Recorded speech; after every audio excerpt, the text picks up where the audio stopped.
Hello, podcasters. Welcome back. In the second video, we're going to go over 3 more podcast styles that take a little bit more planning and a bit more editing, and they're great too. All right, so let's dive in. So let's just review the 3 that we're going to go over. The first one is called non-fictional storytelling. It's a really popular format that a lot of people listen to.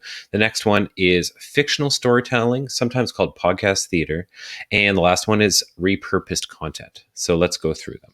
So first up with non-fictional storytelling format, the podcasts are about real life events because it's non-fiction. And there's either one story per episode or one story that spans across a series of episodes.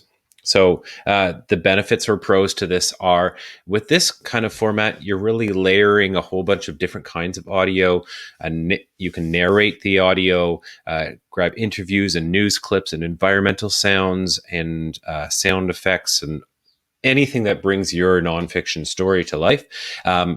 And it's great because it's highly addicting, and you'll see some of the examples that I'll show in a second. These are some of the really, really popular formats. The downside or the cons to this are these episodes take a lot of work to put together, and typically you need a big team to put it together. All right. So if you're thinking about this in a classroom, maybe this is something that's tackled by large groups or groups to take different components of it in order to put together the episode. All right, some examples of this are Serial, a really popular podcast. And this is a good example of, since it's called Serial, one story told over a series. And this blew up a few years ago, and it's a really popular format. The other one in the same kind of vein about the Deep South in a southern town is called S-Town, also by the makers of Serial and This American Life, which is another nonfiction podcast. And finally, Radiolab, a science podcast with great episodes about different aspects of science, and really popular as well. So these have high production value and are really, really good. All right, next up is fictional storytelling. This one, sometimes, as I said, is also called podcast theater.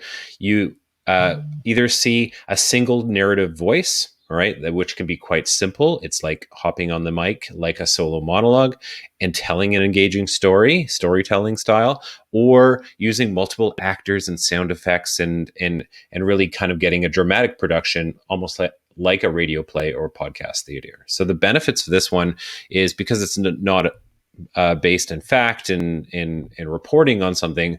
This is a creative medium. It's a really creative format. So you can figure out to add sound effects and environmental sense on the background and layer in and have multiple actors and different voices, or one person can be doing different voices.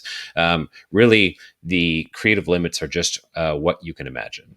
All right. And on the downside of this is, because this is a storytelling podcast, often it is scripted, or it's a story that's written or has to be rewritten for podcast format. So there needs to be some scripting, and you need to practice. All right, just like in a drama classroom, you need to practice saying your story or acting in an engaging and fun kind of way for your listeners. And here's some examples of that. Circle Round is a brilliant one with traditional stories from around the world told by storytellers and some professional actors as well. And it's really, really good.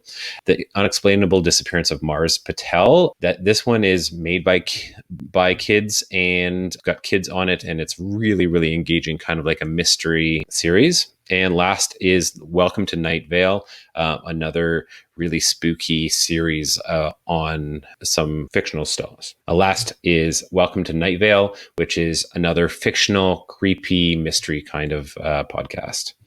Last up is repurposed content podcast format. And this is where you're using content that already exists and transforming it into a podcast. So you could use recordings from an event like a coffee house or a school event, and then turn it into an audio podcast, kind of like a capturing the evening or what have you. So the benefits of this one is, if you've already got the content, even if it's a video that you can strip and separate the audio from, then you already have content content and you're just turning it into a podcast as opposed to writing something new.